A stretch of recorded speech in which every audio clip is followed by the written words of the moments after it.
Okay, this guy is important. You run into him a few times. So he's looking for a Shroomish when he's not in the grass. Stupid. And here we see our first Team Aqua Grunt. So, yeah, these are pretty much the Team Rockets of the game.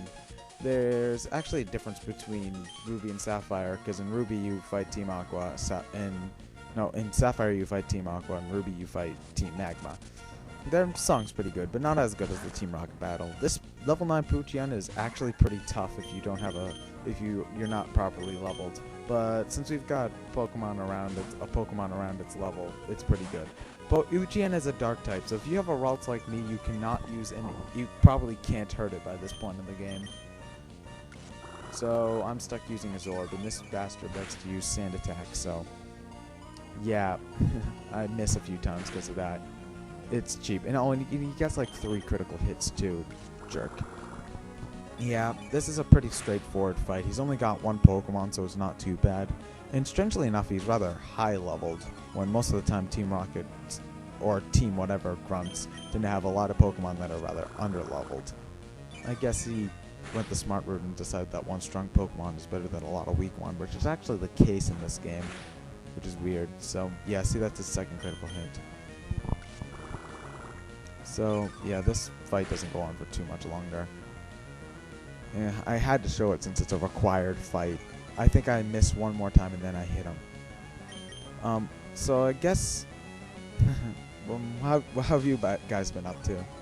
It's been a while, actually.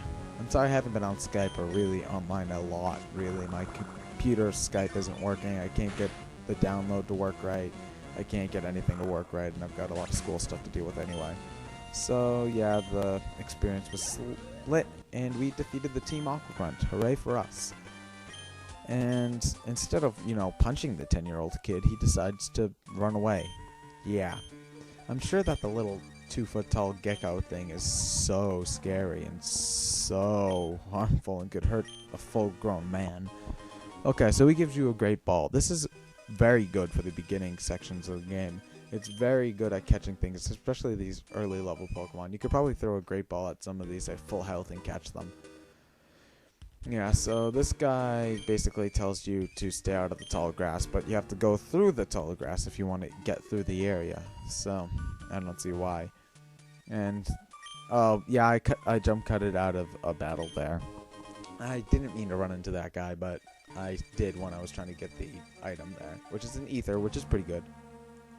Oh no, 2 trees that you could easily walk around or jump over or something. However, do you pass them? Yeah, that's telling you about PP. PP. I will not make an immature joke. I'm not that bad. Excuse me. Anyway, this guy gives you the Bullet Seed TM, which is actually a pretty good TM. I recommend giving it to a Shroomish if you chose Mudkip, or actually if you chose Trico, I recommend giving it to a Shroomish because it'll help a lot in the upcoming gym battle. So anyway, yeah, there are berries here. If you want, you can plant another one, but generally, if you're just going through the game and you're not seriously playing it, it's generally not worth it to plant the berries. Okay, so anyway, go in here, you get a few good things, but this person just sort of rambles to you about how important it is to plant berries and blah blah blah. It's like she's pretty much telling you how to plant berries. It's a tutorial type thing. And so, yeah. Oh, and I accidentally pressed the button again, so I had to go through that. That's a thing that I tend to do. Like, I remember one time when I was a kid, I was was at a Pokemon Center for like 2 minutes because I kept on pressing the A button trying to get it to go faster. Okay, she gives you the Whalmer Pail, which allows you to water berries, which I think makes them grow a little bit faster, but not really. So, yeah. And this little girl over here, she gives you a Chesto Berry. It's nice. It heals you from sleep, but it's not really that important. Chesto Berry and Rest combo is a very popular combo for competitive Pokemon teams, so I would recommend having at least 1 with you. But, and the actual the in-game game, it's not really that important. There's a butt ton of hidden items over here. And like this Pokeball. So anyway, and I jump cut out of this battle. And a potion. Not all of the spaces have hidden items in them, but a few of them do. Like, you see that one there doesn't have one. That one has a super potion which heals 50 HP, which is very helpful. Not so much right now since most Pokemon don't go above 20, but I think that once you get around to the second gym leader, it'll be very helpful. It'll pretty much heal all of the HP of any Pokemon that you have. Yeah, I just cut out some use of my bag, and then we fight this lady, which I cut out because you don't need to. And I also cut out the battle against this last because you don't need to see this one either. I recommend battling all the trainers you can for experience, though. I do, however, show this battle because this is the first instance of double battles in all of Pokemon. Yes, double battles. This was one of the main new gimmicks added for 3rd generation, the ability to have 2 Pokemon out at one time. What do I think of double battles? They're an interesting concept, I guess. I've just never attached myself to the idea of double battles, and I could probably blame Pokemon Stadium for this. Not Pokemon Stadium, Pokemon Coliseum for this. In case you don't know, Pokemon Coliseum is all double battles. There's nothing else. And after a while, having double battle after double battle after double battle sort of gets on your nerves because you can't really get out of a double battle without anybody getting hurt. Like, if you're good enough in a normal battle, you could not get hurt at all, or take very minimal damage. But in double battles, you're almost guaranteed to get hurt either way. So for the concept of an in-game battle, it's not really that great. It's just sort of tedious also because it takes twice as long for an entire turn to go by. So yeah, but for a strategic tournament type thing, I guess it's pretty good. I mean, there are a lot more creative things you could do with your team for double battles as opposed to single battles. I'm just not that big of a fan. It's an okay concept, though. I'll give the game that. Okay, so yeah, this battle's almost over. I just had to wait a team and use some throwaway moves because it was using Bite, which gets more powerful the more you actually hurt the Pokemon. But thankfully, it's dead. I think we level up here a little bit. Yeah, Nairman levels up, but he levels up ridiculously fast. Yeah, so... Oh, and he learned Quick Attack too, which is a pretty helpful move. Good for picking off Pokemon that are weak. So anyway, yeah, now that that's over, you'll want to go over here, because there's berries over here, and berries are always good.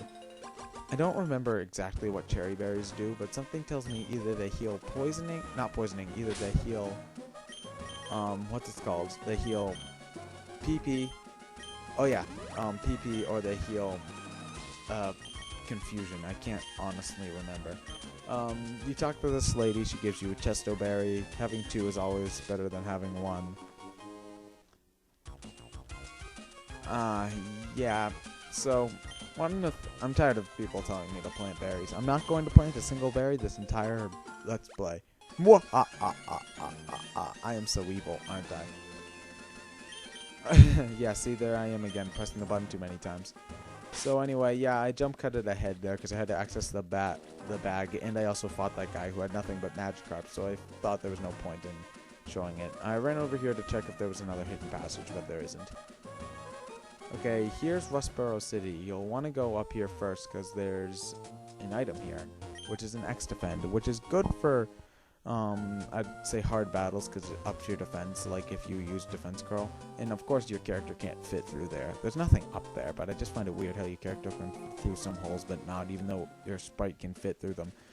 This is Rustboro City, the first major town, well, technically second, but the first real major town of the game. It's like, this is probably the first equivalent to a Celadon or a Saffron City.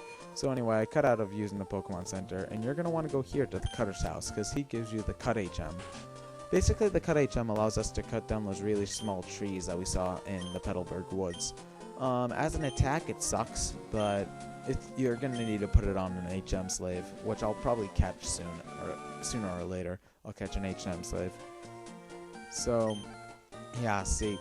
But in order to use it outside of battle, you need to get the Stone Badge, which we get in this town after fighting the gym leader. And now it's some backstory. But yeah, so there's not really a whole lot to do in this town besides that. We'll go over everything else in a later part, but now we're heading over to the gym, and I don't fight the gym in this part, I fight it in the next part. So I'll see you guys then. Bye now.